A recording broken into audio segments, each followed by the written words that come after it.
Okay,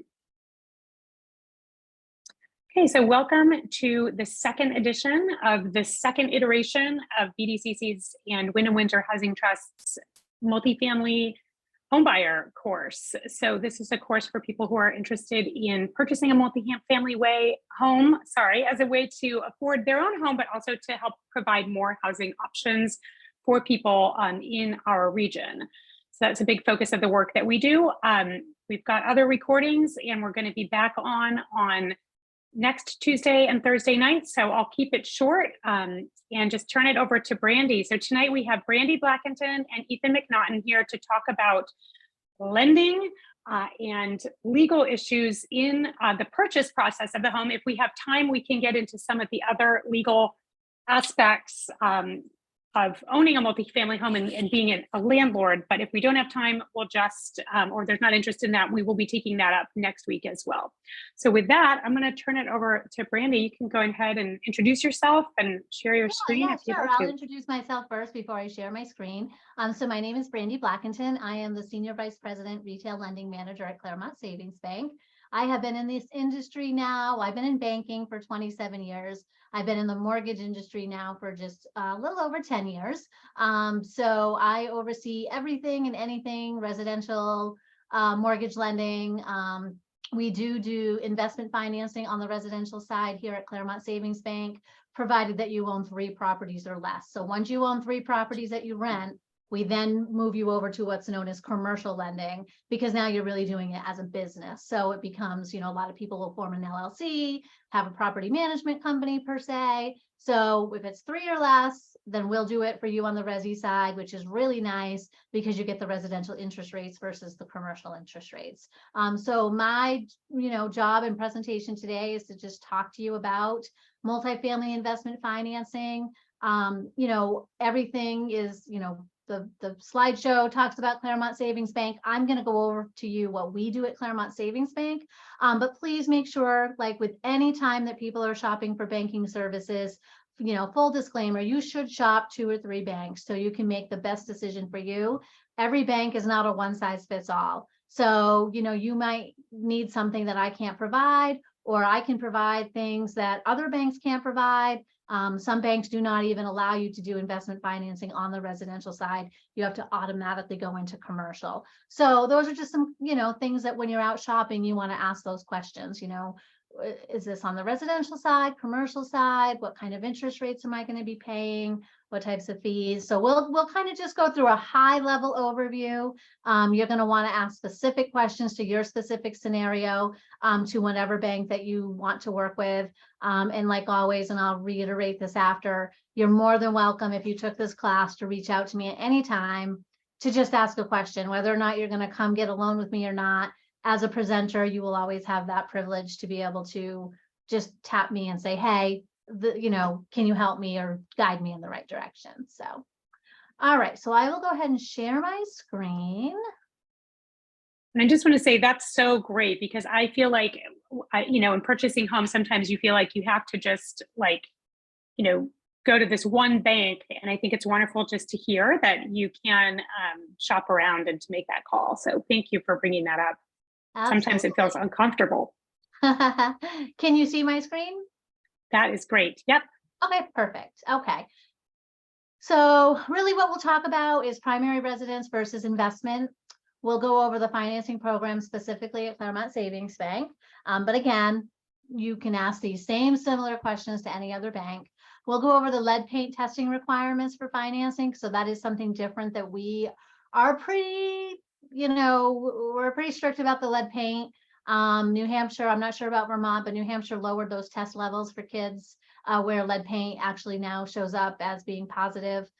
So as a bank, and we're a community bank, we want to be socially responsible. And part of being socially responsible is to try to get as many homes abated as we can. So we'll talk about that. We'll talk about using rental income to qualify for the loan. And then we'll have some time at the end, if anyone that pops on wants to ask any questions. And then at the end, if there's something you want to ask about lending and I have not covered it, please shout out and ask that question. So Oftentimes when you come to the bank, the loan officer may say to you, are you going to live in the home? So you're buying a duplex or a 1 to 4 family, and maybe one of them is going to be your primary home. Okay. If you're going to be living in one of the units, that we actually consider that an owner occupied conventional mortgage. So that actually wouldn't be treated as an investment product. It would actually be considered a conventional. So you would get be treated, get the same interest rate, same types of fees as you would as if you were just going out and buying your own primary home. So that is important. And it's really nice for people getting started to say, yeah, I'm going to live in one of the units and work on maybe the other 2 or the other 3 while I'm living there. If not, then we would finance that as an investment property. And I will say not all banks are equal when it comes to financing investment homes. As I stated before, some banks will automatically say you have to go to commercial right from the get-go if you're going to be renting it. Or banks like ours will say, hey, we'll do it as long as you own 3 or less. And then like brokers, they've got to have an outlet for that. Okay, if it's a mortgage broker, they have to say, okay, who am I going to sell this loan to or originate this loan to? Because as we know, brokers don't fund loans like banks fund loans. They have to have investors. So they would have to make sure they have an investor that would even take an income producing property. Okay, so all important questions to ask, whether you're working with a broker, a bank, credit union, get all those details. So our investment financing program is pretty basic. We will lend up to 75% of the purchase price or appraised value, whichever is less. So you're going to have to go into the deal with 25% down.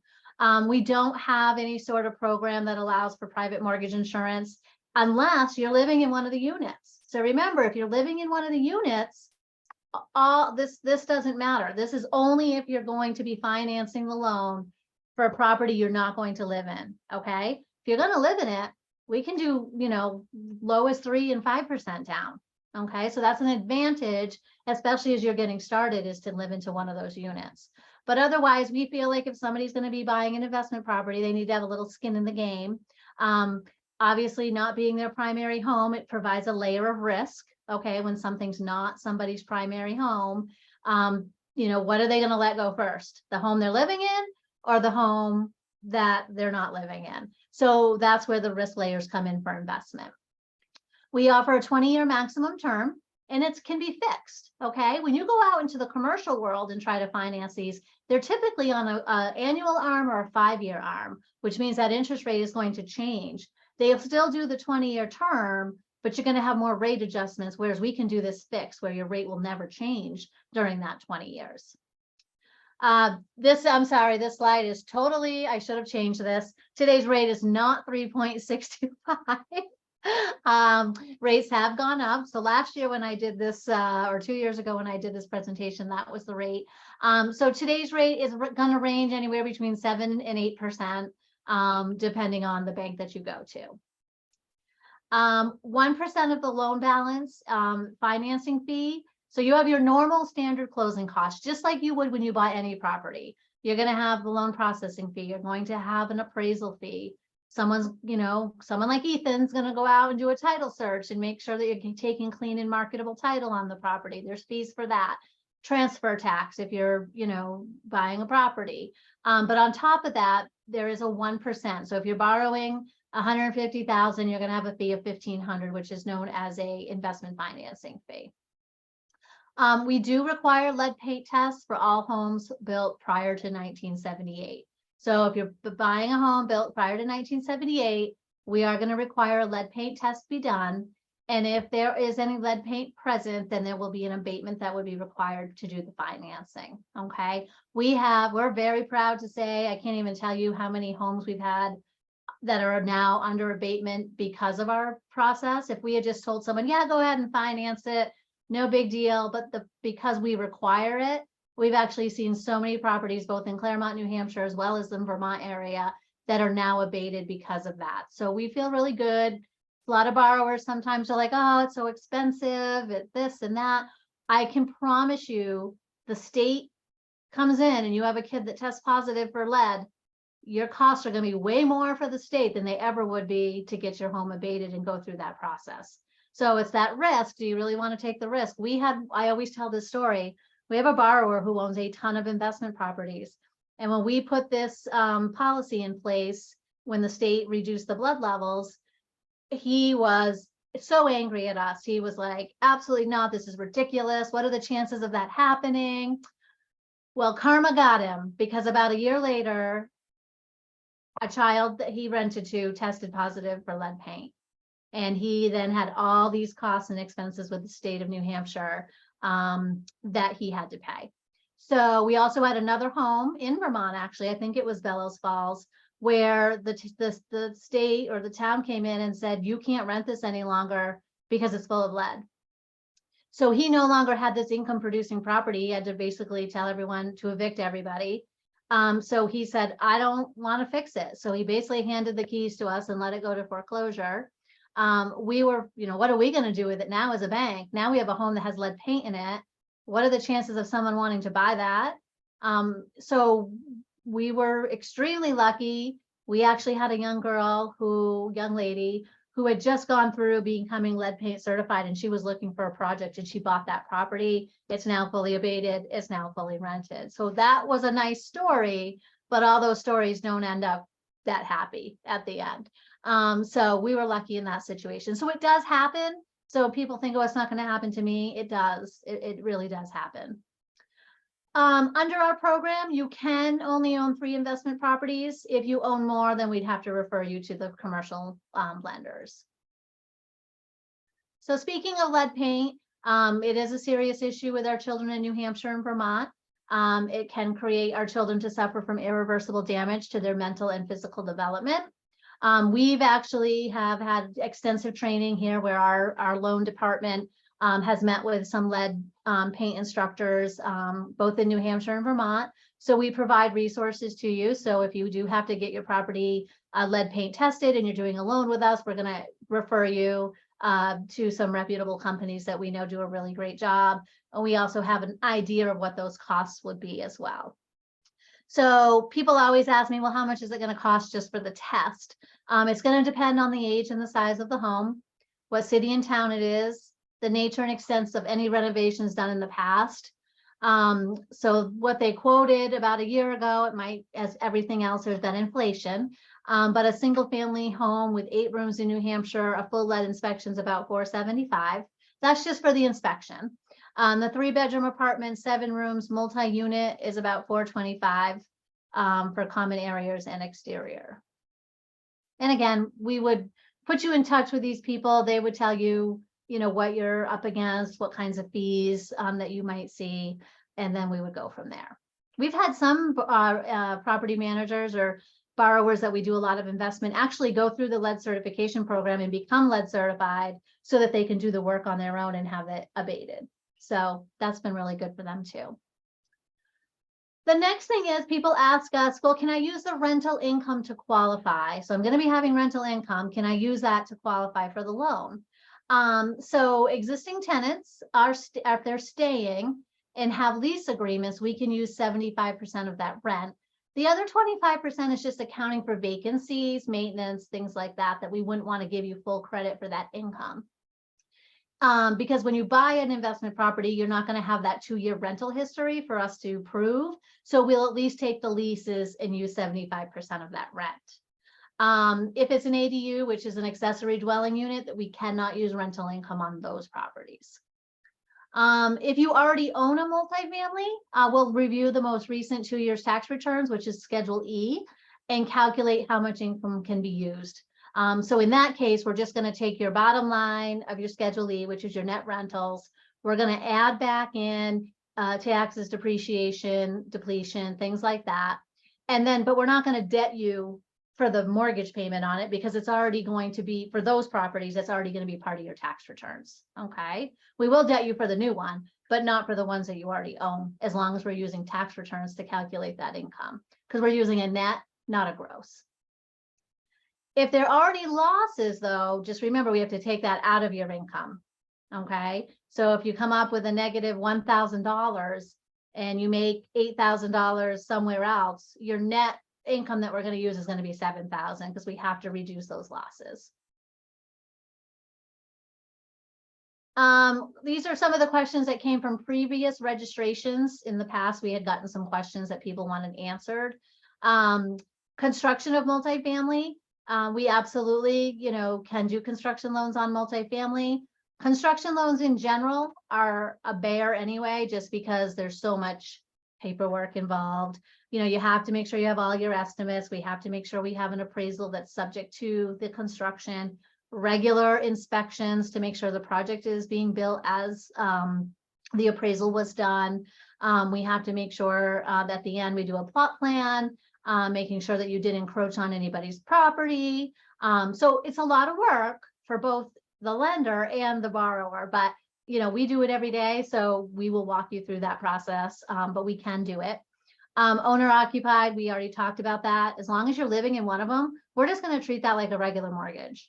Okay. Can I ask a question about that? Yeah. So how long, so if you do, for example, if you do get a loan as a residential loan because you're planning to occupy that, how long do you have to, could you, like if you decide that you're going to move out, would you have to refinance your loan? Or so here's the little secret there. So unless you tell us or we get something that indicates that you no longer live in that property, we don't know. Okay. So it could continue on until there's been some sort of, event that requires us. So if you come back and say, hey, rates went down, Brandy, and I want to refinance, I'm going to say, geez, Meg, you no longer live in this property. So now I have to do you under the investment program. I can refi you, but I'm going to refi you under different terms because you no longer live in the property. Okay. Okay. So it really would come down to a refi, basically. If you're trying to cash out your equity, then you might have to. Okay. That's good to know. Thank you. Absolutely. There are energy efficient incentives for new construction. So people have asked, what kind of programs. A lot of the states will have programs that are specific for that. Any energy efficiencies, which I'm sure you have resources, and we really just go out and rely on our state associations to provide us with what those incentives are. We don't really get involved with them other than just providing the information to the borrower. Appraisal challenges. So it's not so much appraisal challenges as it is, it gets a little complicated when we can't find comparables. So if it's a unique property and you have, for existence, it's going to be a rental property with all these residential, but on top of it, you also have a business that sits on top, or a retail shop that, makes widgets in the bottom. Like, can we find comparable sales for that? So it becomes more of, okay, we do it on the residential side for housing, for people to live in, but now you have a business involved in it that's operating. That gets on the edge of it being commercial at that point. So we would go through the details and just say, okay, what do we think that we need to do here? But I wouldn't really say, the challenge really is for the appraiser to say, can I find comparable sales? Is there anything else in Bellows Falls, Vermont that's like this or near here that I can actually do an appraisal for and get the bank comparable sales? So that's the tricky part there. And that's just with the really unique properties. If we're just talking, you buying a single family for investment, duplex, 1 to 4 family, those are pretty typical and they can find those comps. So there's not as many challenges there. All right, so that's pretty much just my high level overview of lending on the multifamily side. So this is where I would usually give 15 or 20 minutes for questions, but I'm not sure we have that many people on here to have that many questions. So but I'll open it up to Meg or Ethan or Lynn if any of you have any of your own questions. Lynn, go ahead. My main thing was that's like if you're buying it as if you're doing the owner occupied loan. So really, as long as you don't change anything or it becomes clearly apparent that you're not living there, that seems. Yeah. And then Lynn, and that happens all the time. That happens all the time. People buy, single families, they go live in them for a year or two. Maybe they've met somebody, so now they're living with that other person, and now they've decided that they're going to rent their house. We don't really ever know until an event happens. So we're not going out and monitoring that in any way, shape, or form, not driving up on driveways and knocking on doors. Lynn, go ahead. So my question is, when you're talking about owning more than one rental property, are there any complications when they're in different states? Nope, not at all. Not for us. So we can only lend in New Hampshire and Vermont for our bank particularly. But so what happens is if you own another property, let's say in Florida, and it's a rental property, I have to know about it just to calculate your debt. So I just have to know, what are you paying? Do you have a mortgage on it? If you do, what's your mortgage payment? How much are you paying in taxes and insurance? Or how much, you know, do you have, isn't it an HOA or a mobile home park where you have dues due? So I'm only looking at it from the perspective of, for your debt to income calculation. Okay, thanks. Yeah, good question though. And I know we had, I sent out to everybody from Tuesday's session that Kayla has a bunch of different banks too. So I think that's a great way. I think Brandy's was on top because like, you're awesome and you're so helpful, but there's a lot of different banks. And so I would just say, like, as someone who has shopped for a home and been told like weird things are like, no, we couldn't finance that, and became discouraged and walked away, I feel like I should have been more persistent. So I would just say, learn from my experience. Don't walk away from a deal because a bank tells you oh, you can't do that. Like, just call a couple more banks. And if you hear the same thing from multiple people, you can walk away. But to really, I think, so we were talking about on Tuesday, sort of building a team of the people who understand your situation and can work with it is really, really critical. Right. And I would say that, you know, you're going to get some of your big national banks, they don't hold their loans portfolio. So they're selling everything off. And if they don't have an outlet to sell your loan, they're not going to be able to do anything for you. Smaller banks, community banks, you know, we're a portfolio lender. So we hold most of our loans in-house. We're not selling. So we can hold anything we choose that we want to. So we tend to have a little bit more flexibility because we will sell the ones we can. So a regular vanilla loan, you know, 30-year fix, someone's got 20% down, cream of the crop. We're going to sell those all day. We're still going to service them because we 100% service everything that comes through this door. We will never have you loan be serviced by anyone but us. But we might sell the money piece of it, right? Just sell the contract piece. But we also do, like I said, most of our stuff is portfolio. The stuff that you can't do on the secondary market, the stuff that big banks can't sell, banks like us do. So your smaller community banks are a great place to do those things. They just are not all that conventional. That's great. All right. Well, that's great. I think, so since we don't have a lot of people, we can, you know, and if we get, as people view the recording and have questions, we can always refer those back or send them, you know, send them your way. So with that, why don't Ethan is with us now. He was driving somewhere. So thank you for popping on your live. I can share my screen. So I'm just gonna share that one. Okay, there we go. Okay, are you seeing the screen that there we go, there it is. Okay, so I'm gonna just make that go full screen. Okay, are we seeing the right thing? I'm just not, okay, great. I can't see what you're seeing now because, you know, Zoom. So you see the right screen, we're great. Okay, now I'm gonna go find I'll click into here. So I'll let you introduce yourself and then we can just run through this and I'll go to the next screen and then I'll find all my controls. All right, thanks. Can you hear me okay? We can hear you great. All right, great. Sorry, yeah, I'm in my car, so I apologize for the weird background, but I had to navigate a whole bunch of different scheduling things to be able to do this. But I appreciate the opportunity. So at any point, Lynn, if you have questions, just feel free to jump in. And I think you can probably just speak up and I can tailor this to your interests a lot. I guess because it's recorded, I'm going to go through my outline, but I might adjust it as we go. So if you want to switch to the first slide for me, that'd be great.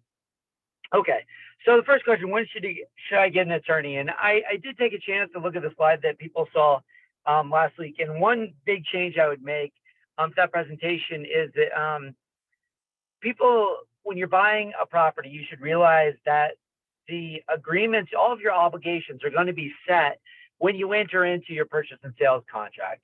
And when you give it to an attorney after that fact, especially if there's not an attorney review clause, you've already agreed to all of the conditions under which you're buying the property. And so there's not as much that we can do to alter those. We can help you navigate the best you can within what you've agreed to.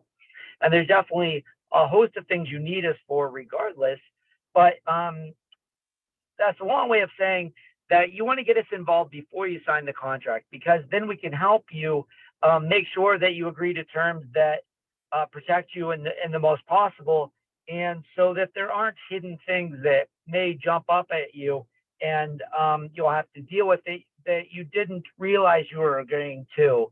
And certainly in these types of deals, when tenants are involved, there can be more things that it's hard for people to take account of everything. And that's kind of our job, to come in and try and help you think of the things you may not have realized. So I'll probably keep this a little bit shorter. You can, in very complicated deals and bigger deals, you can have letters of intent that are before the purchase and sale. And that's basically the goal of those, to get it off the market while you hammer out all the smaller details and get it under a purchase and sale contract. I would say most of the deals in this area you can do with just a purchase and sales agreement, and you don't need a letter of intent before, unless there's going to be a lot of complicated grant programs, or for example, construction loans sometimes, where there's a lot of things you have to work out with permits and other things to make sure everything's going to work. In those cases, you might want to have a letter of intent before you're able to agree to all the little details that you would have in a purchase and sale. Attorney review clauses. One way a lot of realtors deal with this portion, knowing that they'll need the assistance of attorneys, is to just put in a review clause that says that each side has the right to have an attorney review it, and they give you a certain amount of time to do that. And so then they can make changes to the contract other than to the price and certain parameters that they won't let you change. My suggestion is, get your attorney up front. In fact, I have people call me all the time that talk to me and say, hey, I'm thinking about doing this. Are you available? Can you help me? So they have it lined up and ready to go. And that way, you don't have to put an attorney review clause into your contract. I've already made sure that it's a good contract for you. And honestly, then you can be a little more aggressive in getting the terms that you want if the other side is trying to do it on their own. And then we can really do the best we can to get you a good deal and protect you the best we can. So you can switch to the next slide then. The next piece, I thought I'd do an overview of, well, why do you need an attorney? And surprisingly, different states use attorneys in very different ways with their acquisitions. Even in New Hampshire versus Vermont, you have some different roles. In Vermont, title companies work through the attorneys. The attorneys do the title searches and have agency agreements with title companies to get title insurance. And so what that means is that attorneys are a lot more involved in general in real estate closings in Vermont than they might be in some other states. But in general, the attorney is going to help draft your purchase and sale agreements and review them, make revisions. They're going to negotiate with you. And sometimes where it's very helpful to people, even very savvy investors who have done many of these deals, it's small towns a lot of times in Vermont. And sometimes it's helpful if the attorney is maybe taking the aggressive approach that you want, but then you could back off of it, or you have a little bit of insulation from some of the negotiations, because you want to work with people. You want to keep this as fast relationships you can. Of course, your attorney wants that too, but sometimes it's good when someone's being unreasonable, if the attorney can step in and hit a little harder, push a little further, and then at the end of the day, you can come in and have a softer approach, and it gives you a little more flexibility with how you negotiate. And obviously, we advise throughout the process. And one thing I'll say is that we can only help you if we know that there's an issue that you're dealing with. So call us, let us know as it goes on what you're faced with. For example, if an inspection doesn't go well, we do these all the time, so we can help you come up with different strategies for how you want to deal with that. Of course, we perform the title search. And then what Brandy was getting into, which actually Claremont Savings Bank has some great advantages, where she's referring to, well, they can do some of these on the residential side as opposed to putting the commercial side.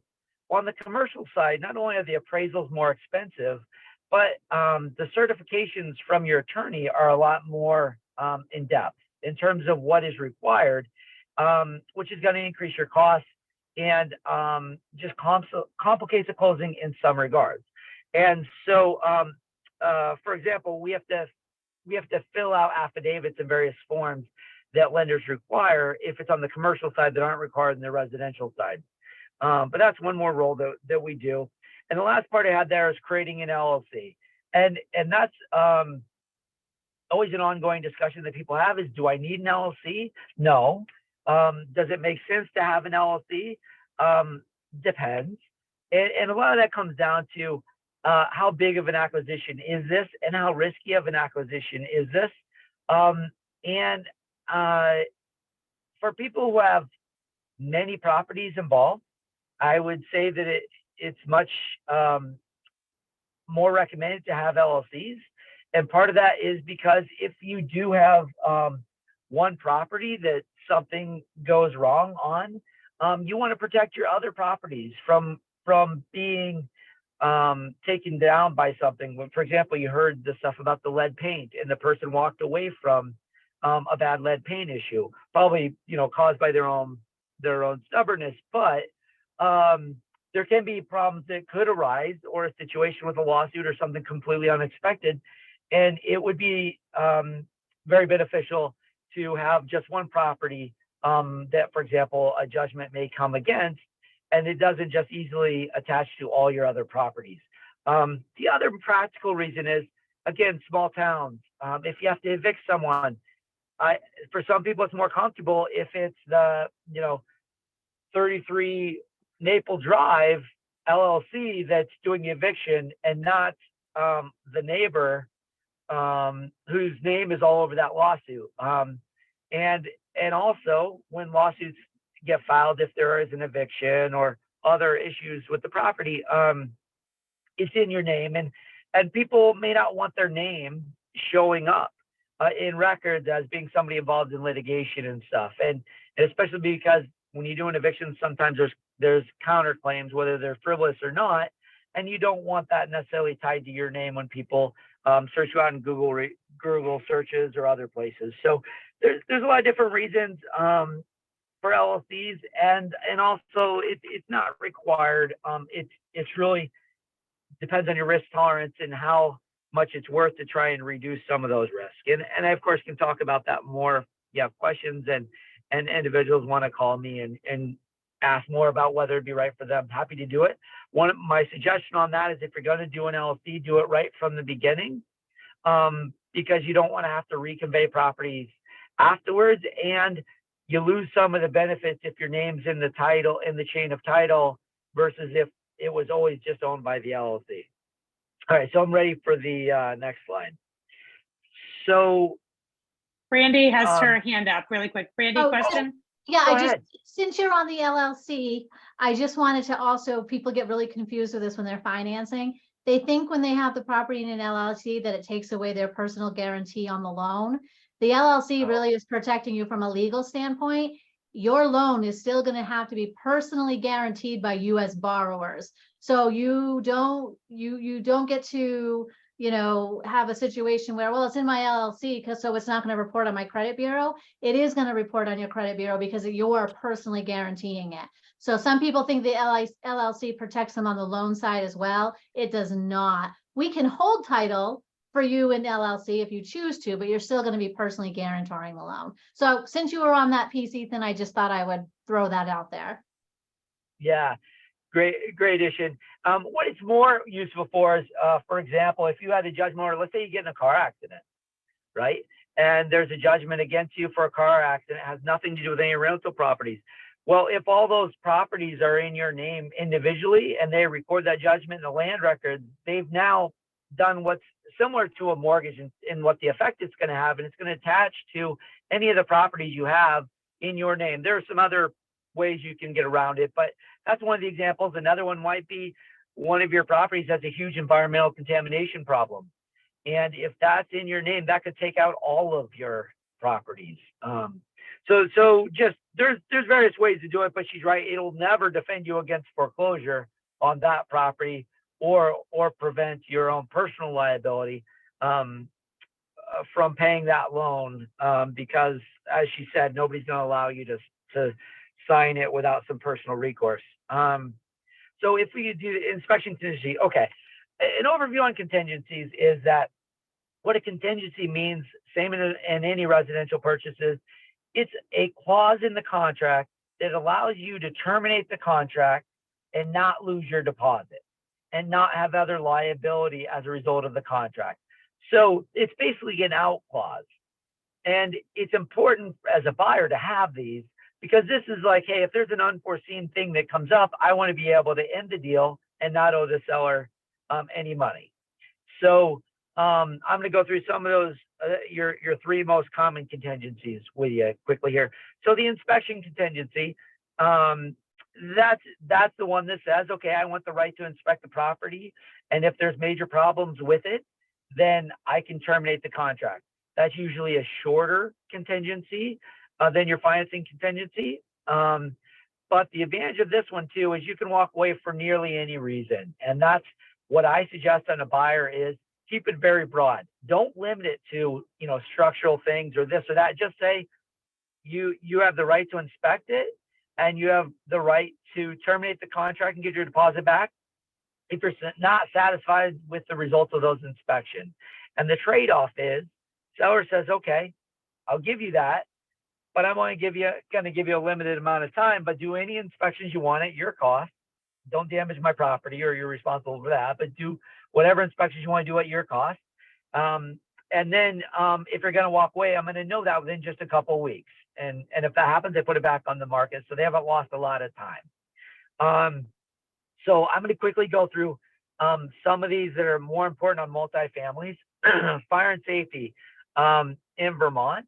I don't know other states, but in Vermont, super important. It can surprise people. Once you're renting a property out, it's considered a public building in Vermont, and it has a whole bunch of other requirements. But most importantly, what a lot of them are geared towards is, are people going to be able to exit it safely if there's a fire or other catastrophes? And so it's things that wouldn't be intuitive to people, and they can give us surprise with. A house that was up functioning fine as a single family, people split it off, add apartments, and now the state's going to look at things like what size of your windows can they be used as a secondary egress? Do you have the right smoke detectors? Are your stairwells designed appropriately? Do your doors open in the right directions? All kinds of things that they have found increase safety in the home. So again, you can use a very broad inspection contingency, but this is one of the things that you're going to want to do, and that lenders are going to require your attorney to sign off and certify basically that you've gone through this inspection and it's okay before they'll allow your loan to get approved.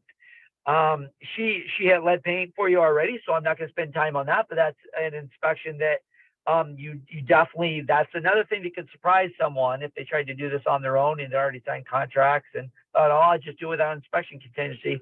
It can cost you some money. I will tell you, a lot of the practices, you can paint over lead paint, and as long as there's no chipping and peeling paint, you're okay, but not on doors and drawers and things where there's rubbing, because that's always going to create dust and re-expose it. And in instances where you have to remove the paint, it requires ventilators, and it can be expensive. So you just want to be aware of what you're getting into. These other ones I'm going to skip through a little bit, but basically your building inspection, that's where you just make sure for your own benefit, is the roof about to fail? If it's on its own private well, which aren't usually on these multifamilies, but maybe on some of the smaller ones. But if it's on a private well, test the water. It's worth it. Know what you're getting into, because I have seen a lot where they require new wells and things, and you want to know what you're getting into. Septics as well. Those are the big ticket items, roofs, wells, septics. Those can cost a lot of money. So it's worth the extra money to do a separate inspection to make sure you're in good shape there. Environmental phase one, that's pretty rare that you would do it in a strictly residential. If you're in a mixed use property, or if you know that the property may have been used for things other than people living in it, especially these really old properties, then it might be a good idea. And basically a phase one is where environmental group does some research about it to tell you what your risk levels are for environmental contamination. And if you pass one of those, it gives you some protections against environmental costs down the road. Survey, that's pretty rare. You do a survey in Vermont, there's no requirement. Some cases, it might be pretty unclear when you walk the property or you get to see the property where your boundaries are. And so you might want to do one to avoid issues down the road. Again, that's pretty rare, but I'm just throwing it out there. And then radon can be a problem in Vermont. So it's a good idea to have that thought in your head. And you might want to do a radon inspection. Again, if you have a broad inspection contingency, you can choose to do any of these or not do them, but you'll be covered so that you don't have to specifically specify each one in your inspection contingency. So the other thing I'll just briefly talk about is, well, what happens if it fails an inspection? If it comes back and you need a new roof, or the furnace is almost dead, those types of things.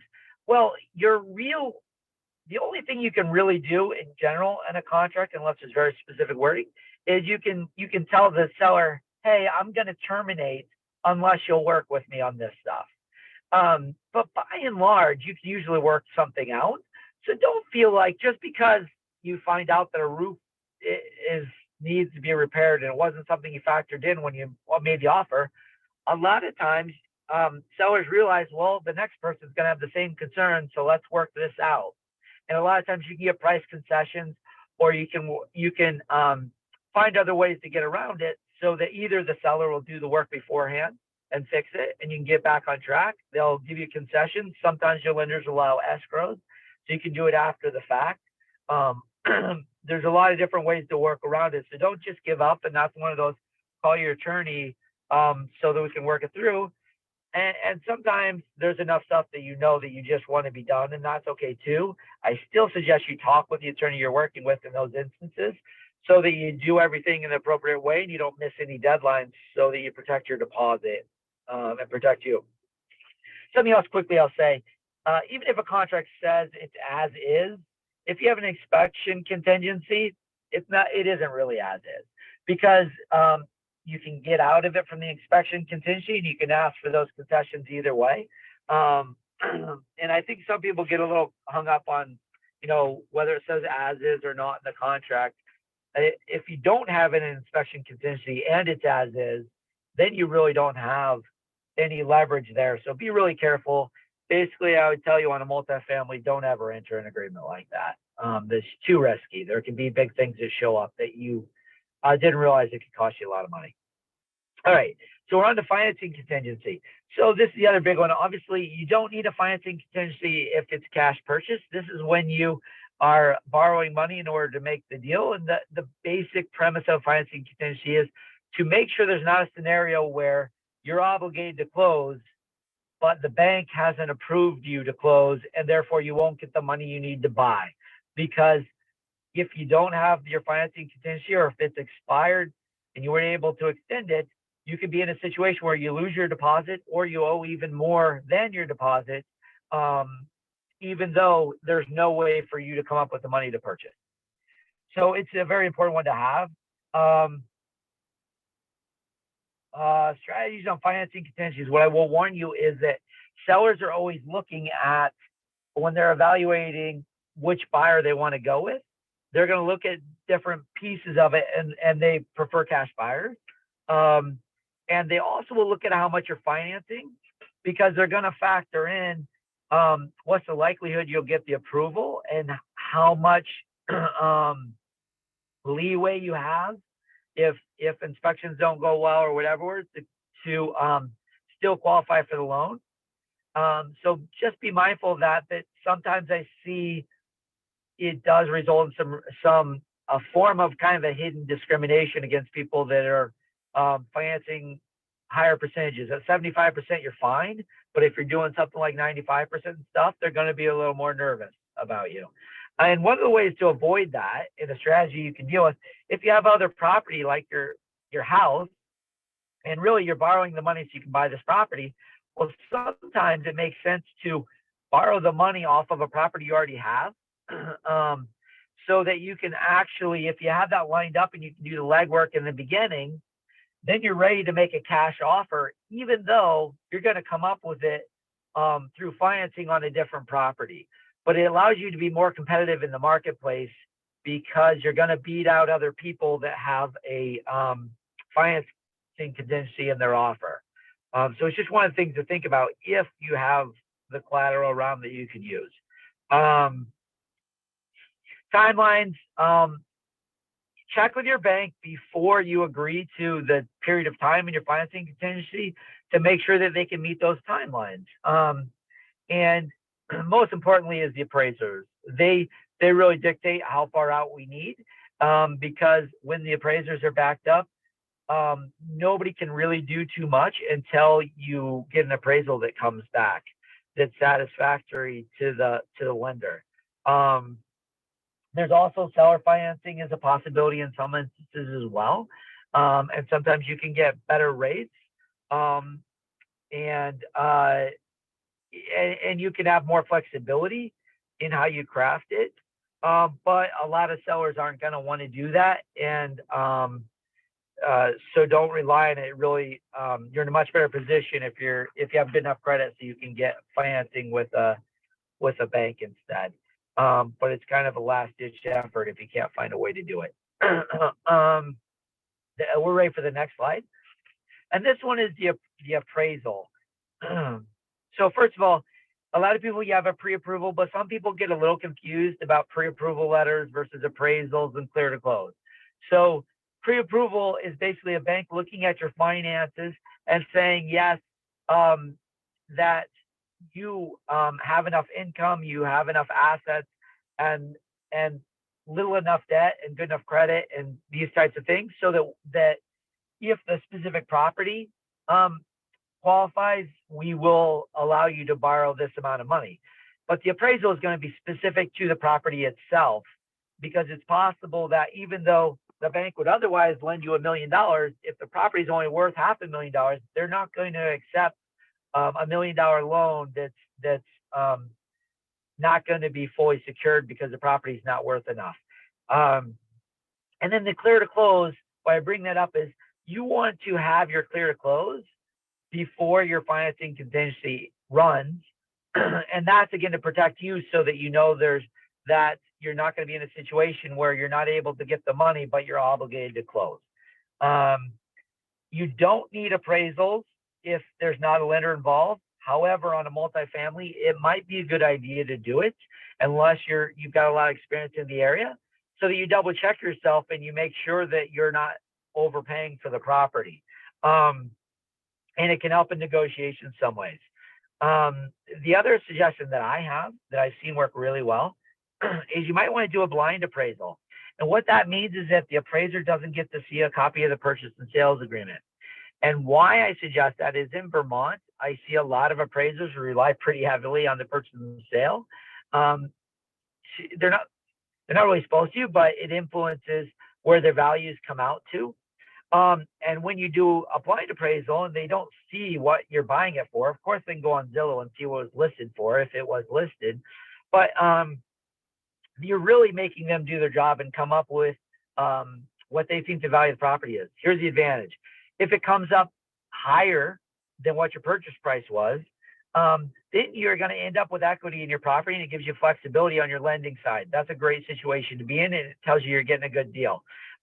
You're very rarely going to have higher appraisals than purchase price by any substantial margin if they see what the purchase sale contract is, because there's no advantage to an appraiser to give you that extra value, and it's kind of putting their neck out there. So you're a lot less likely to see that if you show them the purchase and sale first. Now, on the flip side, if it's a blind appraisal and the appraisal comes in lower than the purchase price, now you've got a negotiating tool to go back to the seller and say, it's not worth that much. The appraiser came back and they're saying it's worth $50,000 less than what we agreed. My lender's not going to allow me to buy it when it's worth less than what this is, and we need to renegotiate. And so in that case, it's going to help you get a better purchase price. So I Can I see ask some you a question? advantages there. Yeah, go ahead. So I just have a question about how would you request to have that kind of appraisal? And are you more or less likely to have that happen in a timely fashion? To say, I want it to be a blind appraisal, like how would you even go about requesting that? Or would that be something that would be in your contract? It doesn't have to be in the contract. It's that when the lender, if you have a lender, the lender is going to select the appraiser out of a group that they have, okay? And then when you go through that process, you're going to tell the appraiser, no, I'm not, I decline giving you my purchase and sale agreement. I don't want them to have it. You're going to tell your lender, I don't want them to have it. I want them to do a blind appraisal. I want them to come up with the value on it, okay? But it's not, you're going to use the same appraiser as the lender would otherwise select. You're just going to make that clear. And basically, you're going to tell your lender, I don't want them to see it because we want it to be as valid of an appraisal as we can have. And then can I ask Brandy, is that common or uncommon that would happen? Hold on. We don't typically, I mean, yes, we have picked the appraiser, but we don't really ever ask, nobody's ever asked for it to be blind. Yeah, exactly. You know, we're not going to share your appraisal with anybody on our own. We're going to send it only to our borrower, and the borrower chooses to share that. That's up to them. But we're not, I mean, yeah, so we're not talking about right, totally true. But I'm talking about the contract. You don't want the appraiser to see your purchase and sale contract because then they see the value you're buying it for. Yeah, so we do have to, our typical is to send a copy of the purchase and sale to the appraiser. Right. Yeah, and that is, I thought you meant blind as if other people couldn't see. No. So typically, so if you were a buyer and you wanted to do that, would you request your lender not to send that purchase and sale agreement to the appraiser? Right. We can, And yeah. then- Right. Okay, so that's just how you would work that. Yeah, I don't think I've ever had anyone request that, but it might be because they hadn't sat in a class like this and known that they could ask for that. Right. Yeah. Exactly. I know that's interesting because I didn't know that either, but it could happen in certain markets, or if, I wonder if you were getting seller financing and you feel like that maybe you want to be comfortable with the sale price or something. Exactly. So the only thing is that I just want one caveat to that. So depending, like typically when we're doing an appraisal, we want a sales comparison approach. And if they don't have a copy of the purchase and sales agreement, they cannot complete that type of an appraisal because they don't know what sales approach to go with. So what are they? And that's true. Yeah. What they're going to do, they should be finding comps that are blind comps, that are based on the property itself, not based on the purchase price, right? And then when they do that, and they may charge you a little bit more. A commercial appraisal, a lot of times I see them like $2,500 when you're doing a commercial appraisal. But that's really what they're tasked with. And I've partnered with, I've seen it done in a lot of occasions, and it works pretty well. And it is something that is out of the box. But I've seen it work both ways to reduce the purchase price and to give them a higher value on their appraisal, which gives them more equity in the property. So the next one I've got sale of property contingency. That one basically, if you need to sell another property in order to make this purchase, you need to make sure that's a contingency in your contract, right? If you have to sell any kind of collateral for this thing to work, you don't want to get yourself in the position that you think your house is about to sell, you think your other investment property is about to sell, and that sale doesn't go through, and now you're obligated on this other one, and you're going to lose money and be liable to them, even though you have no ability to complete the transaction. So that's where that is. I will warn you, that's got a pretty chilling effect on sellers right now because the markets are so hot. They're pretty picky on their buyers, and they're not going to want to have their deal dependent upon whether another different deal they have no control goes through or not. It happens, and it's great when you can work those out, but just be aware if you're in a bidding war that that type of a deal is a little harder to convince people to take. And I mentioned 1031 exchange. I'll just throw out there 2 seconds that there are ways that if you're about to sell a property and it would trigger a lot of capital gains, you might want to do effectively a swap where you buy another property with the proceeds from the first one and avoid a lot of your gains from the sale of a property. And this is more for people who obviously it's not your first time buy on one of these investment properties, but it can save you a lot in taxes. But it is a very you have to be very careful in how you do your transaction, and there has to be an intermediary in order to qualify for the tax savings. But if you get into that kind of a situation, give me a call and we can go through it a little more. Okay, so I'm ready for my next slide, which is what about the tenants? So is the building occupied? Vast majority of the time, these are going to be occupied buildings, which is great because you don't have to go out and find tenants. It's also got disadvantages because you might have a bad tenant in there that you may have to deal with.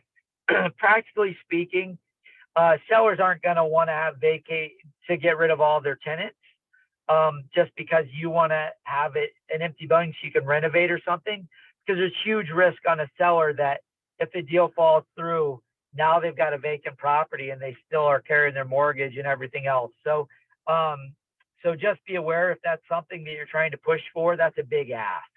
And it does make you start from scratch, but there are some times when that's the right approach. If you're going to do major renovations and try to come in at a different price point and stuff down the road, it also gets rid of your revenue stream that you might need in order to qualify for lending. So be careful about that if that is the kind of way you're trying to go. A couple of things that I'll warn you about. I've seen in complicated contracts clauses where like the sales price adjusts based on how many vacancies there are at the time on bigger properties, 20 unit property, that the sales price might change if there's more vacancies. I really discourage you from having clauses like that because it encourages sellers to just throw somebody in there who's a bad tenant, but they get it in there to fill it for a month, you buy it, and then you have to deal with getting the tenant out. So be really careful about that, having clauses that are like that. And if there is turnover, you want to be involved in the approval of any new tenants that come in during the period of time while it's under contract, so you can make sure you're comfortable with them being good long-term tenants. Let me just see here. So let's talk about the liabilities. Basically, let's go to the next slide, I guess, in due diligence, and I'll go through it there. So existing tenants, what do you want to know? First of all, you want leases for anybody that has written leases. You want to have copies of those so that you know when the rent is due, what all the terms are of the lease, what the amount of the rent is, what the lease term is. It could be a year lease. It could be now month to month. You also want to know when they first occupied the property, because a lot of landlords may enter new leases every year with their existing tenants. And you won't be able to tell that from the lease itself. And if you get into a situation where you have to do an eviction, a lot of your termination periods get altered based on if they've been there for 2 years or less. And so you want to know, make sure you know how long they've been there. Obviously, you want to see the rent ledgers to see, is everybody paying? That would be awesome. Is there somebody that's 3 months behind or more? Because that's going to really adjust what your short-term costs are going to be in that unit. knowing that are you going to have to do a number of evictions, and how steady is your income stream on things like that. And if you do find that there are some bad tenants in there, you might find sellers are not willing to go through the expense or delay the closing for long enough to get the people out. And so in those circumstances, you might want to negotiate a little bit, saying, well, we've got a non-paying tenant. It's going to cost me, somewhere between $1,500 and $4,000 to get that tenant out. And it's going to cost me time when I'm not receiving income on that unit. So let's adjust our purchase price a little bit. I've seen really savvy sellers convince buyers to give them a credit for unpaid rent because supposedly they'll get it out of the tenants afterwards. Don't ever do that. If the money was going to appear from those tenants, the current owner would have gotten it. So you don't ever want to do that. If anything, if there's a non-paying tenant, you want a reduction in your price, or you want some kind of concession, or you want the seller to contribute to closing costs because you know it's going to cost you some money to get that tenant out, or at least you factored it into your purchase price. You also you want to get estoppel certificates. And what estoppel certificates are is it's a document that both the most importantly, that the tenant signs, and the tenant agrees and says, yes, my rent is $1,000 a month due on the first of the month. Because what you're going to find very commonly is you might have a lease that was 10 years old that said it's $500 a month, and there have been increases over time, maybe even verbal increases, and you want to have something in writing where that tenant is verifying that, yes, they owe $1,000 a month and not $500 a month each month. It's also going to state, again, when the money is due, because sometimes it's verbal leases, and this will be the only document you have if you have to do an eviction because they're not paying, proof how much money they actually had agreed to pay, when it was due each month. And the other thing is, in the estoppel certificate, you want it to spell out that there's no other big claims going on between the people, because you don't want to inherit liability that's tied to a tenant because they've got a lawsuit going against the landlord when you step in for discrimination or who knows what it is. So it's good to have those before you close. And the only way you can require a seller to give you those is if you have it as a requirement in your contract. And then what is included in rent? It makes a big difference for you to know when you're making your offer, whether the heat and electricity are included in all your leases, or whether the tenants are paying for those, because it's going to make a big difference on your cash flow. Mowing, plowing, shoveling, common areas, a lot of times the landlords take care of that. Sometimes they have a tenant who's taking care of it, and you need to factor all of that kind of stuff in when you're making it so you can account for those expenses. I encourage you to request copies of bills for the last couple of years so you know how much it costs to heat it, or the electric bill, so you have a sense, so you know what your carrying costs are going to be. So you can factor it all into the value of the property. So I'm ready for the next slide, which is your closing prorations and prepaids. Brandy mentioned it before, there's a transfer tax in Vermont, so factor that in. You're going to have to come up with extra money, 1.45%. At the closing. Security deposits, there's a couple ways to handle those. One of them is that you actually don't do it as a proration. You have the seller actually provide you with the amount of those security deposits, and you pay in extra over and above the purchase price for those, so that money is actually sitting somewhere in an account. Almost no one does that, but the advantage of that is that if you get into a jam, you actually have that money somewhere sitting. So when those tenants move out, you got it and you can pay it to them. More commonly, what I see people do is the sellers are basically going to reduce the amount of money they receive at closing by the amount of all the security deposits they're holding for the tenants. You're going to pay less at closing, but just remember they're responsible for all that money when the tenants move out. And that's another thing that's important to be on your estoppel certificates. So you know how much money is being held. Sometimes you'll see a person's sale agreement that says there's a security deposit, but it never got paid to the landlord or it got used up. And you want to know that and make sure everybody's in agreement as to how much that security deposit is. You remember, you're going to have to come up for escrows for insurance and taxes at closing. The tax proration, maybe you're going to get some money back. Maybe you're going to have to pay it in depending on where you are in the quarter. And then you're going to prorate rent. So don't forget to do that. And it can be sizable, or close on the first of the month. If all your leases are first of the month, that's a really simple way to do it. But otherwise, you're going to have to prorate all the rents for those periods, and make sure when you do that, that you're not paying the landlord back some rent for a month where they didn't actually collect any rent from that tenant. And your attorneys should be doing the rent prorations for you. You're just looking on the shoulder to make sure your attorney knows that they're doing that. They do that because it can be substantial on a bigger property.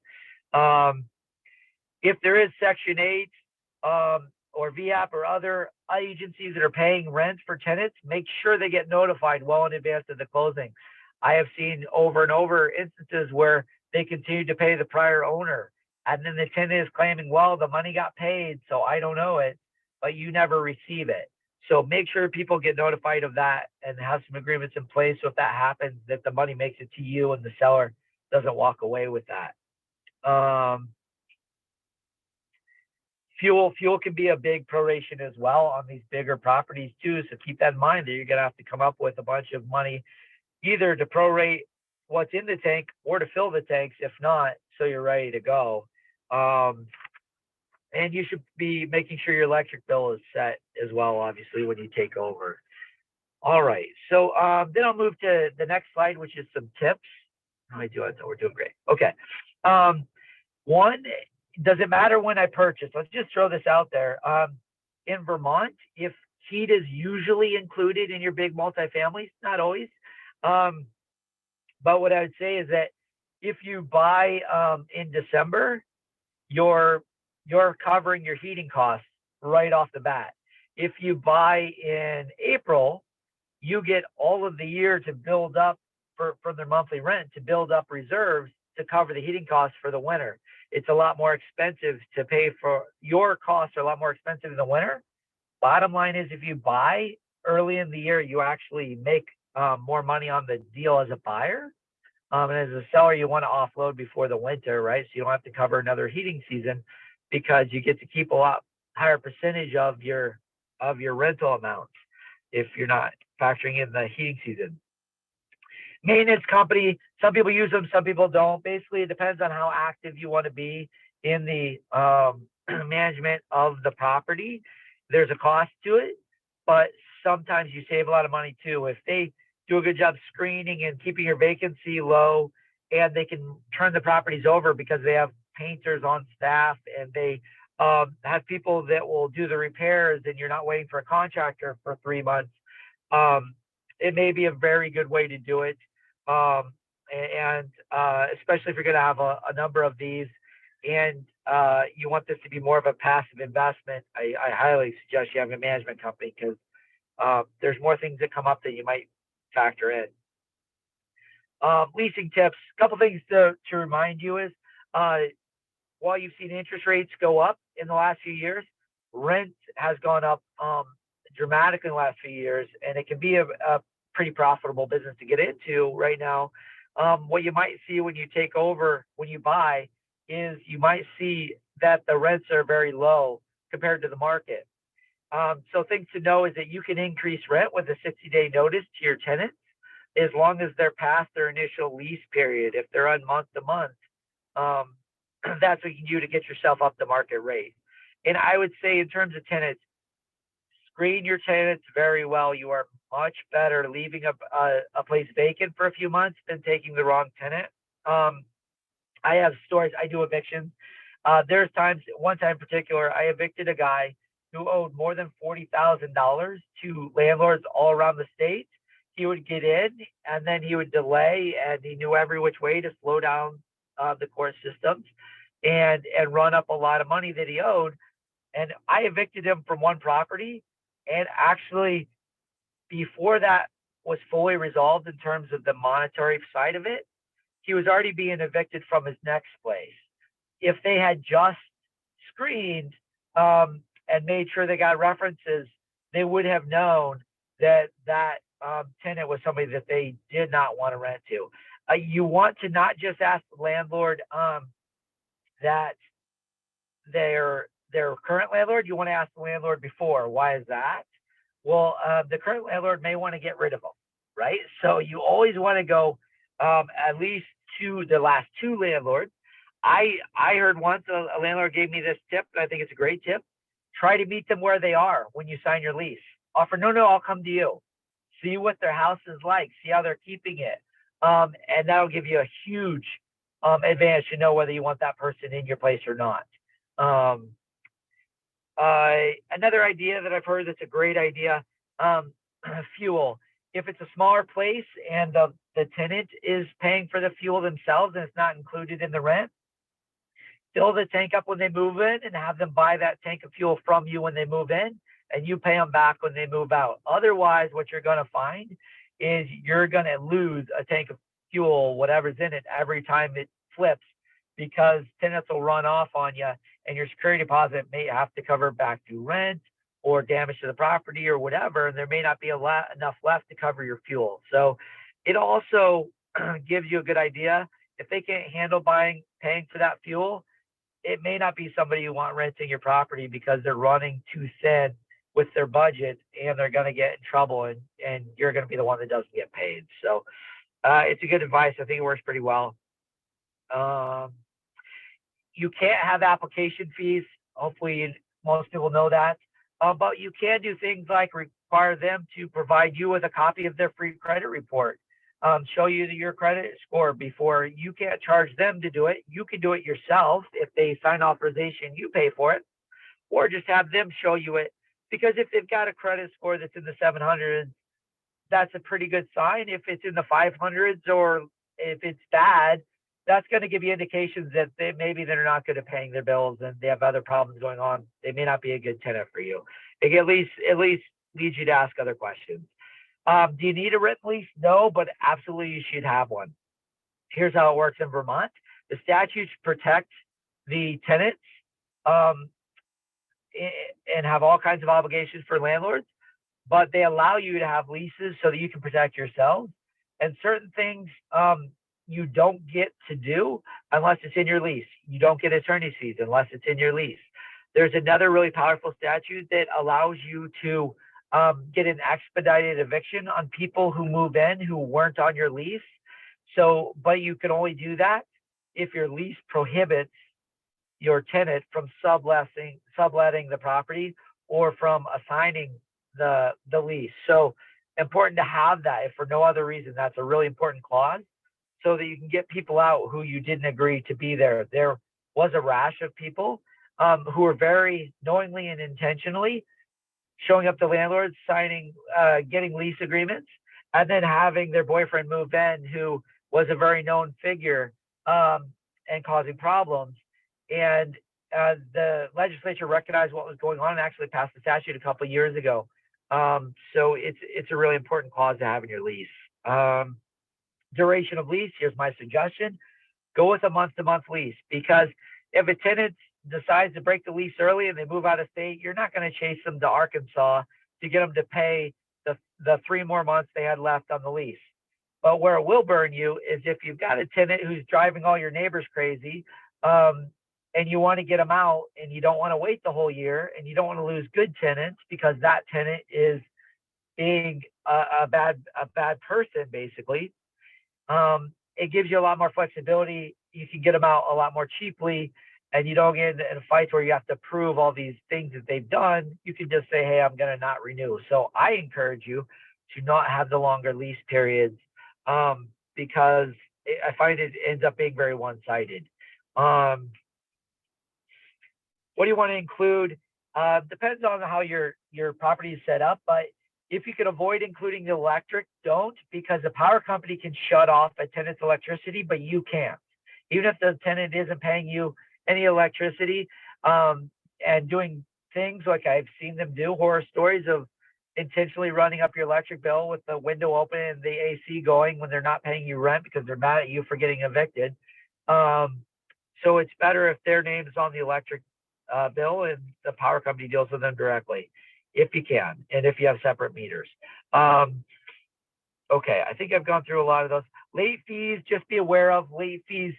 People have them in their leases. It can encourage people to pay rent on time, but by and large, a lot of times you can't collect those because you have to prove that you actually incurred an expense equal to the amount of the late fee. If you have a management company, that's easy to do, but in other instances, a lot of times you're not going to get them. Just be aware of that.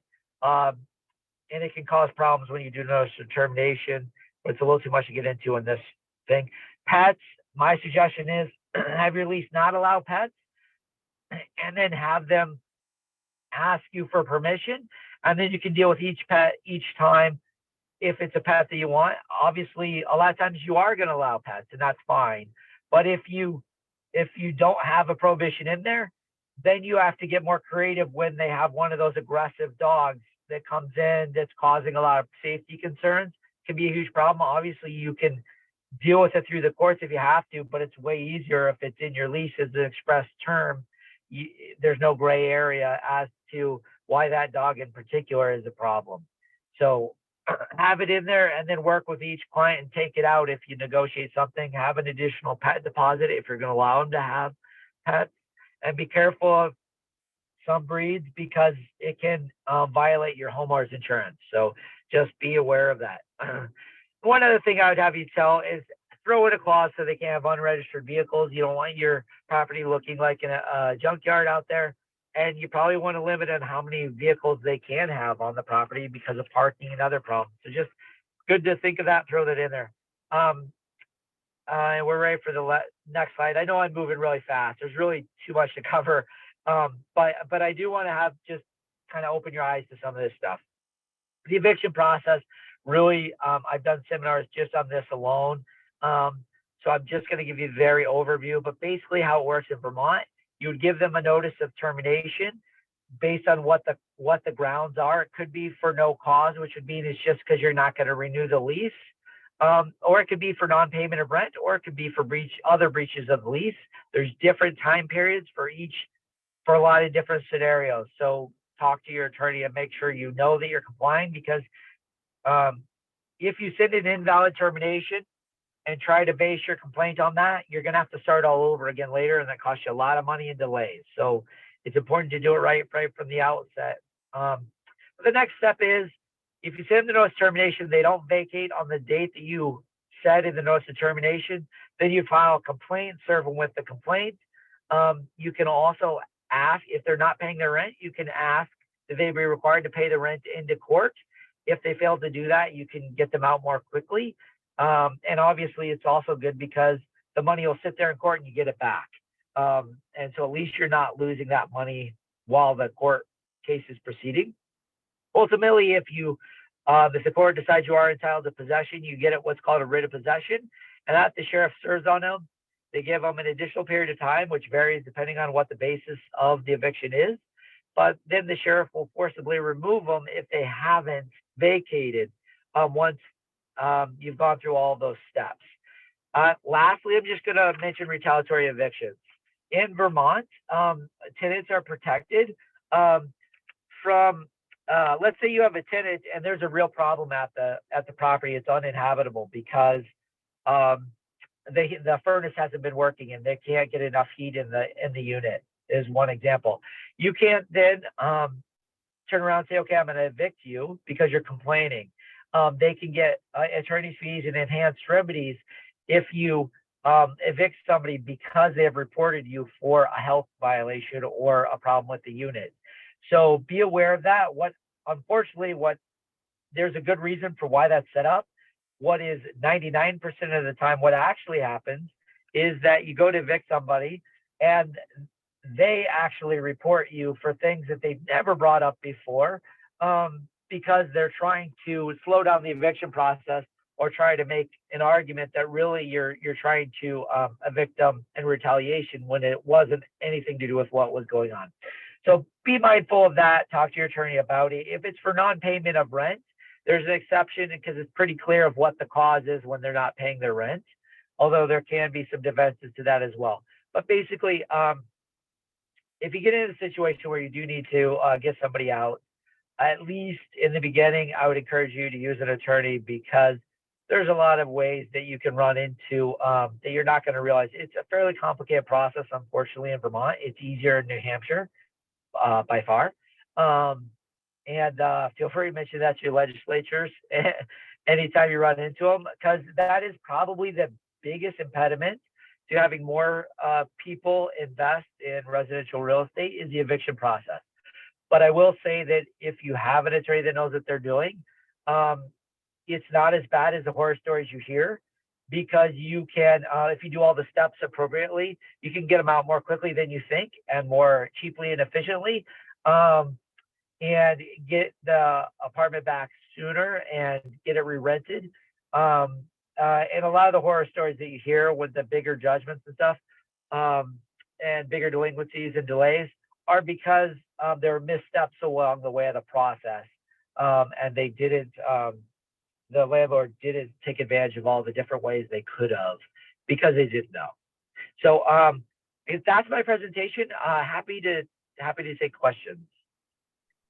Well, I think that's great. And I think Lynn had to drop off, so I think we can wrap up. But I just want to say too, I've had great examples from, like, I have a friend who's a landlord, and he's like, also the best way to not have to evict a tenant is to be a good landlord too, to be in good communication and establish, and I think you're saying establish good practices from the very beginning, and establish expectations from the very beginning. And I think Kate, who is a realtor who was on the call on Tuesday, said the same thing too. It's like having clear expectations. And we're going to have a whole session about that, where we really talk about setting yourself up for success as a landlord. So, things do happen, and I think it's great advice too, to just know to do it right from the beginning, with setting up your leases as you can. Sometimes you inherit a situation that you didn't choose, but just knowing that if you do need to evict someone, that don't try and do it. Don't try go to loan, check with a lawyer first. I think that's terrific advice, because you want to make sure that you're doing things right. So I love that advice. Don't try and go it alone, get help, and make sure that you're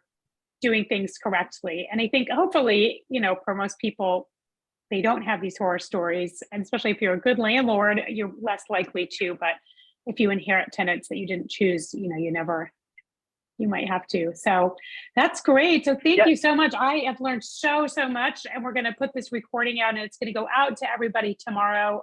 Sometimes it's like people just want to watch it on their own time. So we make the recording and off it goes. So Brandy, if you want to send me your materials, and then Ethan, I'll share yours, and maybe change that interest rate in there. And I know I saw that. I was like, really? Oh no, interest rates. But thank you guys so much. And we will have another two sessions next week for people that are going to watch this recording ahead of them. So I'm looking at my calendar. That's the 15th and the 17th, and just learn more about being landlord and resources that are available to you if you want to rehab an apartment, or if you have an apartment that does have unoccupied units that you want to bring back online. There's state resources that can help you do that, to make it work. So we'll talk about that on Tuesday, and then on Thursday we'll talk about becoming a landlord successfully and how to set yourself up for success. So thank you so much for your time. That was so instructive, and I think this will be shared with a lot of people, and really very helpful. Thank you very much. Thank you, Ethan. I'm going to stop my share. Thank you. Thank you so much. Thanks, Brandy. Okay. Bye-bye.